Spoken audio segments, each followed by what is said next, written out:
నమస్కారం. నేరుగా మన అంశంలోకి వెళ్ళిపోదాం. ఈరోజు మనం చూడబోయే అంశం అసలు సంపద అంటే ఏంటి అనే మన బేసిక్ ఆలోచనలనే పూర్తిగా మార్చేయబోతోంది. ఆస్తులు, వస్తువులు కూడబెట్టడమనే రొటీన్ పద్ధతి నుంచి బయటపడి ప్రశాంతమైన వ్యక్తిగత స్వేచ్ఛ అనే అల్టిమేట్ గోల్ వైపు మనం ఎలా మారాలో ఈ విశ్లేషణలో డీటెయిల్డ్గా చూద్దాం. ముందుగా మొదటి విభాగం చూద్దాం. ఆధునిక సంపద అనే భ్రమ, అంటే ధనవంతులుగా మారడం వెనుక ఉన్న మార్కెటింగ్ మాయాజాలం. ఇక్కడ మనం రెండు పూర్తిగా డిఫరెంట్ ప్రపంచాలను పోల్చి చూద్దాం. ఎడమవైపున సమాజం మనకు అలవాటు చేసిన ఆధునిక సంపద గుర్తులు ఉన్నాయి. అద్దెకు తీసుకున్న ఫెరారీ కార్లు, లగ్జరీ ఇళ్ళు, ఖరీదైన వాచీలు, పెద్ద పెద్ద పోర్ట్ఫోలియో స్క్రీన్ షాట్లు ఇక్కడ కనిపిస్తాయి. కాని కుడివైపున చూస్తే అత్యంత సక్సెస్ఫుల్ అయిన ఒక ప్రఖ్యాత ఇన్వెస్టర్ రియల్ లైఫ్ కనిపిస్తుంది. చౌకైన కాస్ట్కో భోజనం, 70 ఏళ్లపాటు ఒకే ఇంట్లో నివాసం, మందపాటి కళ్లద్దాలు, చుట్టూ ఎప్పుడూ పుస్తకాలు. ఈ రెండింటి మధ్య తేడా చూస్తే నిజంగా చాలా ఆశ్చర్యంగా అనిపిస్తుంది కదూ. ఇక్కడ మైండ్ బ్లోయింగ్ విషయమేంటంటే, ఆ కుడివైపున మనం చూసిన చాలా సింపుల్, ఆడంబరాలు లేని జీవితం గడిపింది ఎవ్వరో కాదు. ఏకంగా $2.6 బిలియన్ నెట్వర్త్ ఉన్న ప్రముఖ ఇన్వెస్టర్ చార్లీ మంగర్. ఇది డబ్బు పట్ల మనకున్న నమ్మకాలను ఒక్కసారిగా బ్రేక్ చేస్తుంది. ఇంత డబ్బున్న వ్యక్తి అంత సాధారణంగా ఎలా బతికారు అనేది మనల్ని ఖచ్చితంగా ఆలోచింపజేస్తుంది. సరే, ఇప్పుడు రెండవ విభాగంలోకి వెళ్దాం. మంగర్ వ్యత్యాసం. అదేంటంటే, అసలు ఏ ప్రేక్షకులు అవసరం లేని ఒక జీవితం.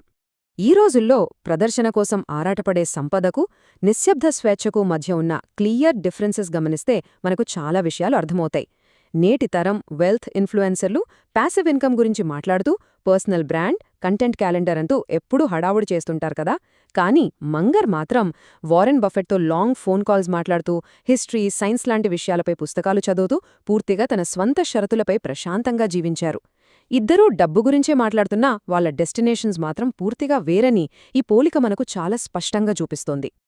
ఇక్కడ చార్లీ మంగర్ చెప్పిన ఒక పవర్ఫుల్ కోటుంది. నాకు స్వతంత్రం కావాలి, అది నాకు ఎంతగానో కావాలి. ఇతరులకు ఇన్వాయిసులు పంపాల్సిన పరిస్థితి ఉండటం ఏమాత్రం హుందాతనం కాదని నేననుకున్నాను అని ఆయన చాలా స్ట్రాంగ్గా చెప్పారు. ఆయన ఉద్దేశ్యంలో జీవిత లక్ష్యమంటే లగ్జరీ కార్లు కొనడం కాదు, ఎవరికీ జవాబుదారీ కాకుండా ఉండే ఒక అబ్సల్యూట్ ఫ్రీడమ్ని పొందడం. ఇక్కడ మనం క్యాచ్ చేయాల్సిన పాయింట్ ఒకటుంది.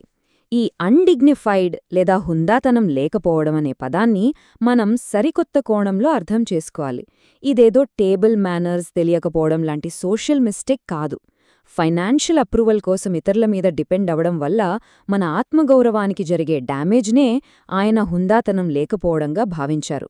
దీన్ని బట్టి చూస్తే నిజమైన సంపద అంటే మన బ్యాంక్ అకౌంట్లోనో లేదా డీమ్యాట్ అకౌంట్లోనో కనిపించే ఒక నంబర్ కాదు.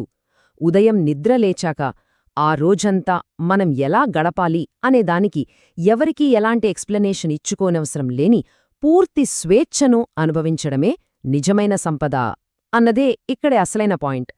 ఇక మూడవ విభాగం, సోషల్ ఎన్వీ మెషీన్.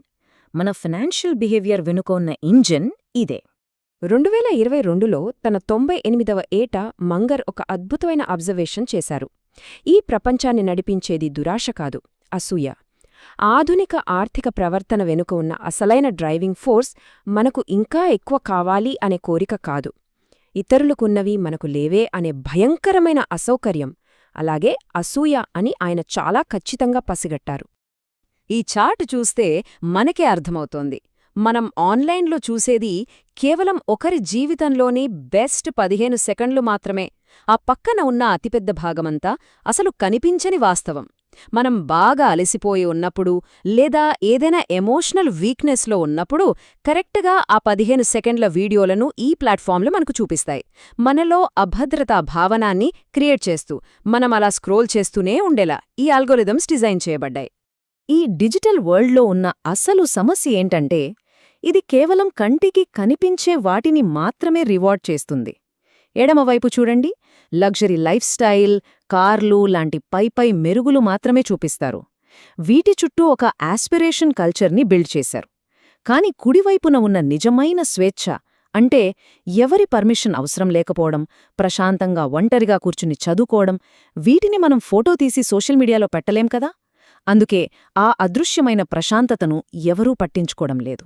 ఇక 4వ విభాగం నిజమైన స్వేచ్ఛను కొలవడం. అంటే పూర్తిగా మనకంటూ స్వంతమైన ఒక జీవితాన్ని నిర్మించుకోవడం. దీనికి మంగర్ చెప్పిన యాంటీడోట్ చాలా ప్రాక్టికల్గా ఉంటుంది. ఇతరుల జీవితాలతో మనల్ని మనం పోల్చుకోవడం ఫస్టు మానేయాలి. మన కోసం, పూర్తిగా మన రీజన్స్ కోసం మనకంటూ ఒక లైఫ్ని బిల్డ్ చేసుకోవాలి. ఇలా లెఫ్ట్ అండ్ రైట్ చూడడం మానేసి, మన నిబంధనల ప్రకారం మనం బతకాలంటే మనం 3 ఇంట్రెస్టింగ్ క్వశ్చన్స్ వేసుకోవాలి. అవేంటో చూద్దాం.